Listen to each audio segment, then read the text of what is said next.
സ്റ്റെലനോഗ്രഫി എന്നാൽ നക്ഷത്രങ്ങളെക്കുറിച്ചുള്ള പഠനം, ചന്ദ്രനെക്കുറിച്ചുള്ള പഠനം, സൂര്യനെക്കുറിച്ചുള്ള പഠനം, ഉൽക്കകളെക്കുറിച്ചുള്ള പഠനം.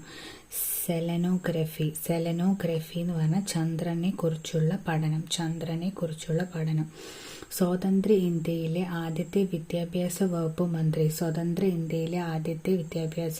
മന്ത്രി doctor BR. Ambedkar, doctor S. Radhakrishnan, John Mathai, Maulana Abdul Kalam Azad. സ്വതന്ത്ര ഇന്ത്യയിലെ ആദ്യത്തെ വിദ്യാഭ്യാസ വകുപ്പ് മന്ത്രി മൗലാന അബ്ദുൽ കലാം ആസാദ്. ഭൂമിയോട് ഏറ്റവും അടുത്തു നിൽക്കുന്ന ആകാശഗോളമാണ് ചന്ദ്രൻ. ചന്ദ്രനിൽ നിന്ന് പ്രകാശം ഭൂമിയിലെത്താൻ ആവശ്യമായ സമയം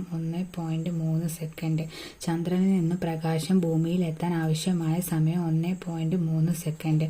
പ്രകാശത്തെക്കുറിച്ചുള്ള പഠനം ഒപ്റ്റിക്സ്. പ്രകാശത്തിന്റെ വേഗത 3×10⁸ മീറ്റർ/സെക്കൻഡ്. സൂര്യപ്രകാശം ഭൂമിയിലെത്താൻ 500 സെക്കൻഡ്. പ്രകാശം അനുപ്രസ്ഥ തരംഗത്തിന് ഉദാഹരണമാണ്. പ്രപഞ്ചോൽപത്തിയെക്കുറിച്ചുള്ള പഠനം കോസ്മോഗണി.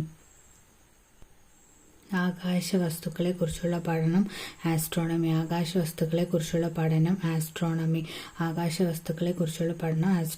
സൂര്യനെക്കുറിച്ചുള്ള പഠനം ഹീലിയോളജി. മക്കയിൽ ജനിച്ച സ്വാതന്ത്ര്യ സമര സേനാനിയാണ് മൗലാന അബ്ദുൽ കലാം ആസാദ്. യഥാർത്ഥ പേര് അബ്ദുൽ കലാം മുഹിയുദ്ദീൻ അഹമ്മദ്. നെഹ്റു മന്ത്രിസഭയിൽ വിദ്യാഭ്യാസം, ശാസ്ത്ര ഗവേഷണം എന്നീ വകുപ്പുകൾ കൈകാര്യം ചെയ്ത് മൗലാന അബ്ദുൽ കലാം ആസാദാണ്. നെഹ്റു മന്ത്രിസഭയിൽ വിദ്യാഭ്യാസം, ശാസ്ത്ര ഗവേഷണം എന്നീ വകുപ്പുകൾ കൈകാര്യം ചെയ്തത് മൗലാന അബ്ദുൽ കലാം ആസാദാണ്. ആസാദിന്റെ ജന്മദിനമായ നവംബർ 11 ദേശീയ വിദ്യാഭ്യാസ ദിനമായി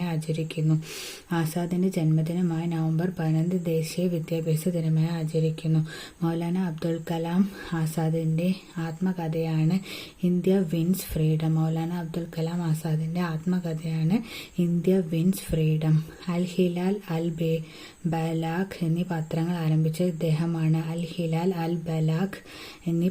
ആരംഭിച്ചത് ഇദ്ദേഹമാണ്. സ്വതന്ത്ര ഇന്ത്യയിലെ ആദ്യ കേന്ദ്ര മന്ത്രിസഭ 1947 ആഗസ്റ്റ് 15 ചുമതലയേറ്റു. സ്വതന്ത്ര ഇന്ത്യയിലെ ആദ്യ കേന്ദ്ര മന്ത്രിസഭ 1947 ആഗസ്റ്റ് 15 ചുമതലയേറ്റു. സ്വതന്ത്ര ഇന്ത്യയിലെ ആദ്യത്തെ നിയമമന്ത്രിയായിരുന്നു ഡോക്ടർ ബി.ആർ. അംബേദ്കർ. സ്വതന്ത്ര ഇന്ത്യയിലെ ആദ്യത്തെ നിയമമന്ത്രിയായിരുന്നു ഡോക്ടർ ബി.ആർ. അംബേദ്കർ.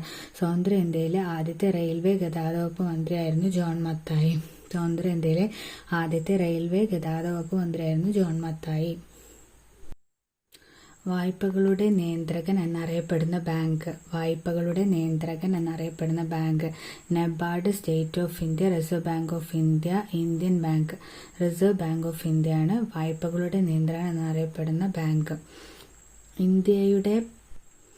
ഇന്ത്യയുടെ കേന്ദ്ര ബാങ്ക്, ബാങ്കുകളുടെ ബാങ്ക് എന്നിങ്ങനെ റിസർവ് ബാങ്ക് അറിയപ്പെടുന്നു.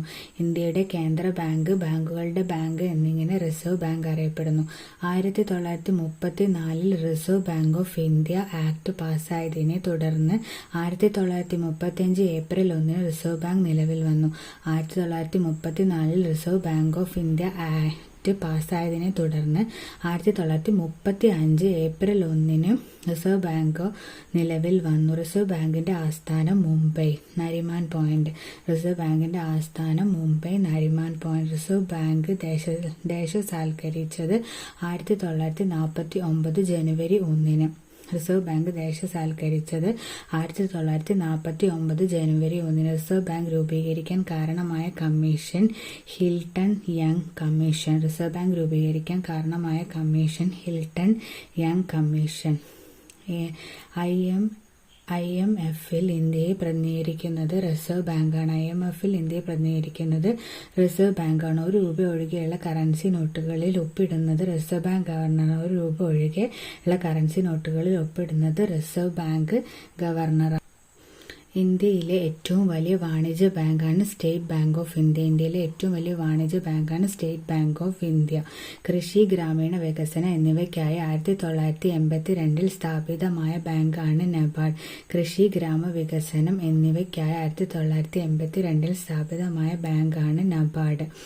ഇന്ത്യൻ ഉപരാഷ്ട്രപതിയെ തെരഞ്ഞെടുക്കുന്നത് പാർലമെന്റിലെയും നിയമസഭകളിലെയും അംഗങ്ങൾ, പാർലമെന്റിലെ തെരഞ്ഞെടുക്കപ്പെട്ട അംഗങ്ങൾ, പാർലമെന്റിലെ ഇരുസഭകളിലെ അംഗങ്ങൾ, രാജ്യസഭയിലെ അംഗങ്ങൾ. ഇന്ത്യൻ ഉപരാഷ്ട്രപതിയെ തെരഞ്ഞെടുക്കുന്നത് പാർലമെന്റിലെ ഇരുസഭകളിലെയും അംഗങ്ങൾ, പാർലമെന്റിലെ ഇരുസഭകളിലെയും അംഗങ്ങളാണ് ഇന്ത്യൻ ഉപരാഷ്ട്രപതിയെ തെരഞ്ഞെടുക്കുന്നത്. ഉപരാഷ്ട്രപതിയെ തെരഞ്ഞെടുക്കുന്ന ഭരണഘടന ആർട്ടിക്കിൾ 66. ഉപരാഷ്ട്രപതിയെ തെരഞ്ഞെടുക്കുന്ന ഭരണഘടന ആർട്ടിക്കിൾ 66. ലോകസഭയിലെയും രാജ്യസഭയിലെയും തെരഞ്ഞെടുക്കപ്പെട്ട അംഗങ്ങൾ വോട്ട് ചെയ്താണ് ഉപരാഷ്ട്രപതിയെ തെരഞ്ഞെടുക്കുന്നത്. ലോകസഭയിലെയും രാജ്യസഭയിലെയും തെരഞ്ഞെടുക്കപ്പെട്ട അംഗങ്ങൾ വോട്ട് ചെയ്താണ് ഉപരാഷ്ട്രപതിയെ തെരഞ്ഞെടുക്കുന്നത്. രാജ്യസഭയിൽ അധ്യക്ഷത വഹിക്കുക, രാഷ്ട്രപതിയുടെ അഭാവത്തിൽ അദ്ദേഹത്തിന്റെ ചുമതലകൾ വഹിക്കുക എന്നീ കടമകൾ ഉപരാഷ്ട്രപതിയുടേതാണ്. രാജ്യസഭയിൽ അധ്യക്ഷം വഹിക്കുക, രാഷ്ട്രപതിയുടെ അഭാവത്തിൽ അദ്ദേഹത്തിന്റെ ചുമതലകൾ വഹിക്കുക എന്നീ കടമകൾ ഉപരാഷ്ട്രപതിയുടേതാണ്. ഉപരാഷ്ട്രപതിയാകാൻ വേണ്ട കുറഞ്ഞ പ്രായം 35 വയസ്സ്. ഉപരാഷ്ട്രപതിയാകാൻ വേണ്ട കുറഞ്ഞ പ്രായം 35 വയസ്സ്. ഇന്ത്യയുടെ ആദ്യത്തെ ഉപരാഷ്ട്രപതിയാണ് ഡോക്ടർ എസ് രാധാകൃഷ്ണൻ. ഇന്ത്യയുടെ ആദ്യത്തെ ഉപരാഷ്ട്രപതിയാണ് ഡോക്ടർ എസ് രാധാകൃഷ്ണൻ. ഏറ്റവും കൂടുതൽ കാലം ഉപരാഷ്ട്രപതിയായ വ്യക്തിയാണ് ഡോക്ടർ എസ് രാധാകൃഷ്ണൻ. ഏറ്റവും കൂടുതൽ കാലം ഉപരാഷ്ട്രപതിയായ വ്യക്തിയാണ് ഡോക്ടർ എസ് രാധാകൃഷ്ണൻ. ഉപരാഷ്ട്രപതിയായ ഏക മലയാളിയാണ് കെ ആർ നാരായൺ. ഉപരാഷ്ട്രപതിയായ ഏക മലയാളിയാണ് KR നാരായണൻ. പാർലമെന്റിലെയും സംസ്ഥാന നിയമസഭകളിലെയും തെരഞ്ഞെടുക്കപ്പെട്ട അംഗങ്ങൾ ഉൾക്കൊള്ളുന്ന ഇലക്ടറൽ കോളേജാണ് രാഷ്ട്രപതിയെ തെരഞ്ഞെടുക്കുന്നത്. പാർലമെന്റിലെയും സംസ്ഥാന നിയമസഭകളിലെയും തെരഞ്ഞെടുക്കപ്പെട്ട അംഗങ്ങൾ ഉൾക്കൊള്ളുന്ന ഇലക്ടറൽ കോളേജാണ് രാഷ്ട്രപതിയെ തെരഞ്ഞെടുക്കുന്നത്. കണ്ണൂർ സെന്റ് ആഞ്ചലോസ് കോട്ട നിർമ്മിച്ച വിദേശ ശക്തി ഏത്? British, France, Portuguese, Dutch. കണ്ണൂരിലെ സെന്റ് ആഞ്ചലോസ് കോട്ട നിർമ്മിച്ച വിദേശ ശക്തി ഏത്? British, France, Portuguese, Dutch. പോർച്ചുഗീസുകാരാണ് കണ്ണൂരിലെ സെന്റ് ആഞ്ചലോസ് കോട്ട നിർമ്മിച്ചത്. കണ്ണൂർ കോട്ട എന്നറിയപ്പെടുന്ന കോട്ടയാണ് സെന്റ് ആഞ്ചലോസ് കോട്ട. കണ്ണൂർ കോട്ട എന്നറിയപ്പെടുന്ന കോട്ടയാണ് സെന്റ് ആഞ്ചലോസ് കോട്ട. സെന്റ് ആഞ്ചലോസ് കോട്ട നിർമ്മിച്ച പോർച്ചുഗീസ് വൈസ്രോയി ആണ് ഫ്രാൻസിസ് ഡി അൽമോഡ. സെന്റ് ആഞ്ചലോസ് കോട്ട നിർമ്മിച്ച പോർച്ചുഗീസ് വൈസ്രോയി ആണ് ഫ്രാൻസിസ് ഡി അൽമേഡ. കേരളത്തിലെ ഏറ്റവും വലിയ കോട്ടയാണ് കാസർഗോഡ് ജില്ലയിലെ ബെക്കൽ കോട്ട. കേരളത്തിലെ ഏറ്റവും വലിയ കോട്ടയാണ് കാസർഗോഡ് ജില്ലയിലെ ബെക്കൽ കോട്ട. ബെക്കൽ കോട്ട പണിതത് ശിവപ്പ നായ്ക്കർ. ബെക്കൽ കോട്ട പണിതത് ശിവപ്പ നായ്ക്കർ. പള്ളിപ്പുറം കോട്ട നിർമ്മിച്ചത് പോർച്ചുഗീസുകാരാണ്. പള്ളിപ്പുറം കോട്ട നിർമ്മിച്ചത് പോർച്ചുഗീസുകാരാണ്. പാലക്കാട് കോട്ട നിർമ്മിച്ചത് Hyder Ali. British East India Company നിർമ്മിച്ച അഞ്ചുതെങ്ങ് കോട്ട തിരുവനന്തപുരം ജില്ലയിലാണ്. ബ്രിട്ടീഷ് ഈസ്റ്റ് ഇന്ത്യ കമ്പനി നിർമ്മിച്ച അഞ്ചുതെങ്ങ് കോട്ട തിരുവനന്തപുരം ജില്ലയിലാണ്. പോർച്ചുഗീസുകാർ കോഴിക്കോട് നിർമ്മിച്ച പ്രസിദ്ധമായ കോട്ടയാണ് ചാലിയം കോട്ട. സാമൂതിരിയുടെ കണ്ടത്തിലേക്ക് നീട്ടിയ പീരങ്കി എന്നറിയപ്പെട്ട കോട്ടയാണ് ചാലിയം കോട്ട. സാമൂതിരിയുടെ കണ്ടത്തിലേക്ക് നീട്ടിയ പീരങ്കി എന്നറിയപ്പെടുന്ന കോട്ടയാണ് ചാലിയം കോട്ട. അക്ബർ സ്ഥാപിച്ച മതം ബുദ്ധമതം, ജൈനമതം, ദീൻ ഇലാഹി. അക്ബർ സ്ഥാപിച്ച മതം ദീൻ ഇലാഹി. 1582 അക്ബർ ദീൻ ഇലാഹി മതം സ്ഥാപിച്ചു. 1582 അക്ബർ ദീൻ ഇലാഹി മതം സ്ഥാപിച്ചു. ദീൻ ഇലാഹി എന്ന വാക്കിന്റെ അർത്ഥം ദൈവത്തിന്റെ മതം. ദീൻ ഇലാഹി എന്ന വാക്കിന്റെ അർത്ഥം ദൈവത്തിന്റെ മതം. തൗഹീദ് ഇ ഇലാഹി എന്നും അറിയപ്പെടുന്നു. തൗഹീദ് ഇ ഇലാഹി എന്നും അറിയപ്പെടുന്നു. മതവിശ്വാസങ്ങൾക്കു വേണ്ടി അക്ബർ നിർമ്മിച്ച പ്രാർത്ഥനാ മന്ദിരം ഇബാദത്ത് ഖാന. മതവിശ്വാസങ്ങൾക്ക് വേണ്ടി അക്ബർ നിർമ്മിച്ച പ്രാർത്ഥനാ മന്ദിരം ഇബാദത്ത് ഖാന. ജൈനമതം സ്ഥാപിച്ചത് വർദ്ധമാന മഹാവീരൻ. ജൈനമതത്തിലെ 23ാമത്തെ തീർത്ഥങ്കരനാണ് പാർശ്വനാഥൻ. ജൈനമതത്തിലെ 24ാമത്തെ തീർത്ഥങ്കരൻ വർദ്ധമാന മഹാവീരൻ. ജൈനമതത്തിലെ 24ാമത്തെ തീർത്ഥങ്കരൻ വർദ്ധമാന മഹാവീരൻ ജനിച്ചത് കുണ്ടല ഗ്രാമം വൈശാലി.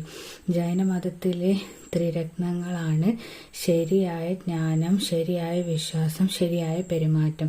ജൈനമതത്തിലെ ത്രിരത്നങ്ങളാണ് ശരിയായ ജ്ഞാനം, ശരിയായ വിശ്വാസം, ശരിയായ പെരുമാറ്റം.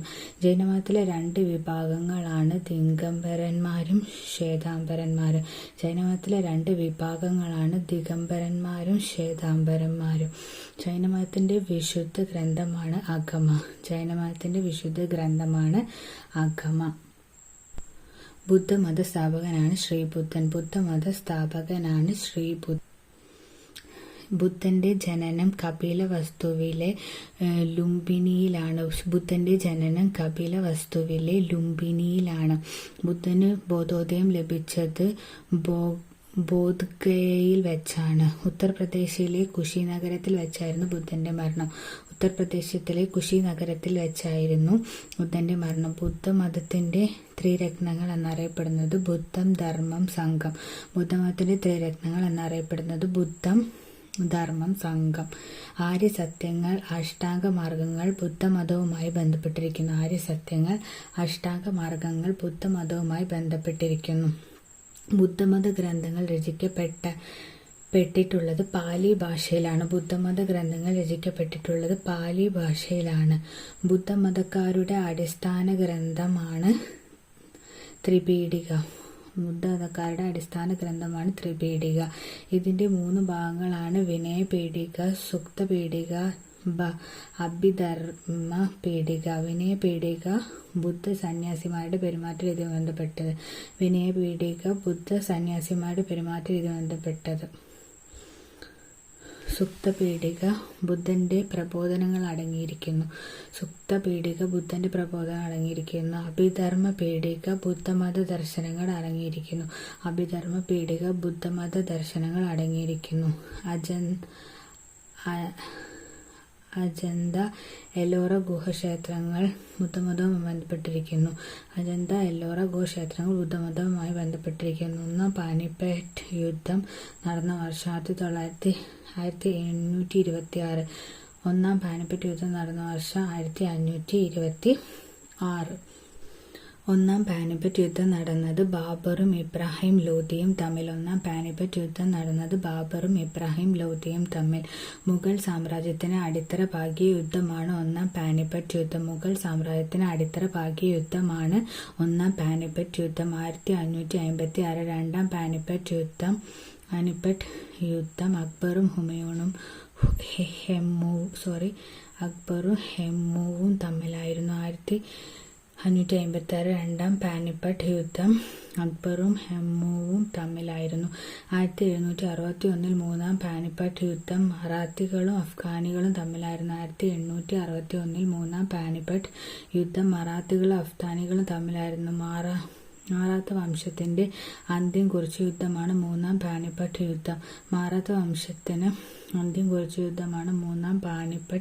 യുദ്ധം. പ്ലാസി യുദ്ധം നടന്നത് 1757.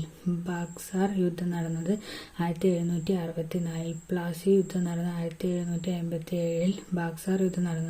1764.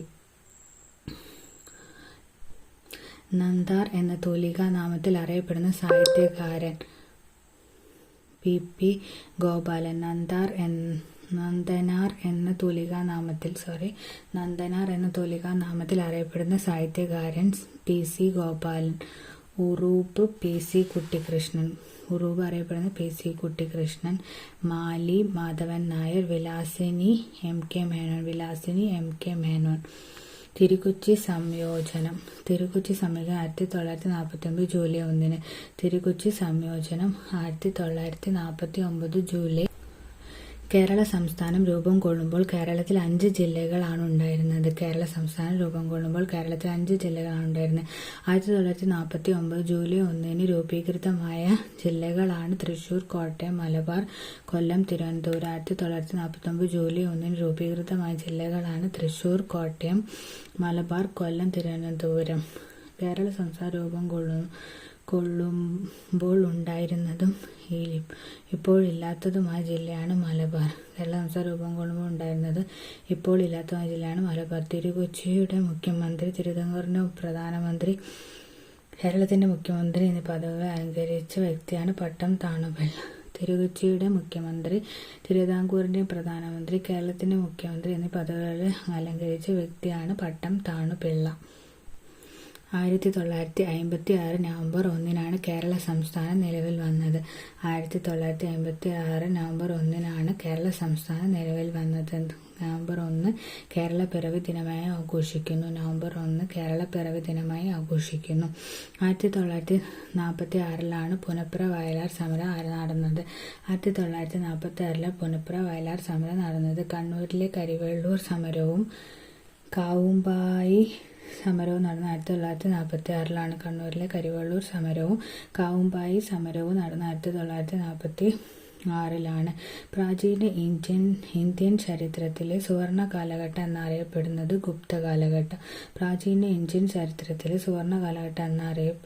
ഗുപ്ത കാലഘട്ടം. മൗര്യ സാമ്രാജ്യത്തിന്റെ തകർച്ചയ്ക്കു ശേഷം പാടലീപുത്രം ആസ്ഥാനമാക്കി ഗംഗാസമതലത്തിൽ വളർന്നുവന്ന ശക്തമായ സാമ്രാജ്യം ഗുപ്തന്മാരുടേതാണ്. മൗര്യ സാമ്രാജ്യത്തിന്റെ തകർച്ചയ്ക്കു ശേഷം പാടലീപുത്രം ആസ്ഥാനമാക്കി ഗംഗാസമതലത്തിൽ വളർന്നുവന്ന ശക്തമായ സാമ്രാജ്യം ഗുപ്തന്മാരുടേതാണ്. ചന്ദ്രഗുപ്തൻ ഒന്നാമൻ CE 320 ഗുപ്തവർഷത്തിന് തുടക്കം കുറിച്ചു. തലസ്ഥാനം പാടലീപുത്രത്തിൽ നിന്നു ഉജ്ജയിനിയിലേക്ക് മാറ്റി. ഇത് ചന്ദ്രഗുപ്തൻ രണ്ടാമനാണ്. ഗുപ്തന്മാരുടെ ഔദ്യോഗിക ചിഹ്നം ഗരുഡൻ. മൗര്യ സാമ്രാജ്യം സ്ഥാപിക്കാൻ ചന്ദ്രഗുപ്ത മൗര്യരെ സഹായിച്ചത് ചാണക്യൻ. വിഷ്ണുഗുപ്തൻ. മൗര്യ സാമ്രാജ്യം സ്ഥാപിക്കാൻ ചന്ദ്രഗുപ്ത മൗര്യരെ സഹായിച്ചത് ചാണക്യൻ. അർത്ഥശാസ്ത്രം എഴുതിയത് ചാണക്യൻ. അർത്ഥശാസ്ത്രം ഇംഗ്ലീഷിലേക്ക് മാറ്റിയത്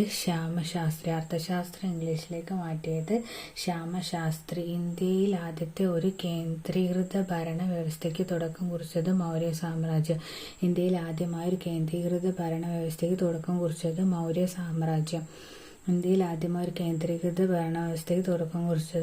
സാമ്രാജ്യം. മുഗൾ കാലഘട്ടം AD 526 1757.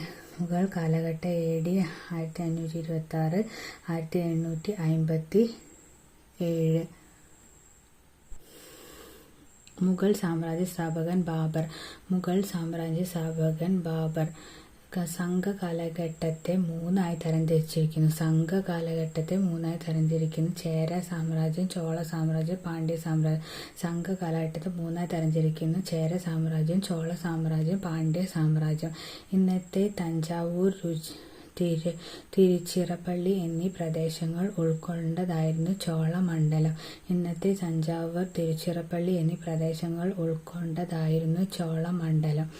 ചോളന്മാരുടെ ഔദ്യോഗിക മുദ്ര കടുവ. ചോളന്മാരുടെ തലസ്ഥാനം തഞ്ചാവൂർ. ഏറ്റവും പ്രഗല്ഭനായിരുന്ന ചോള രാജാവ്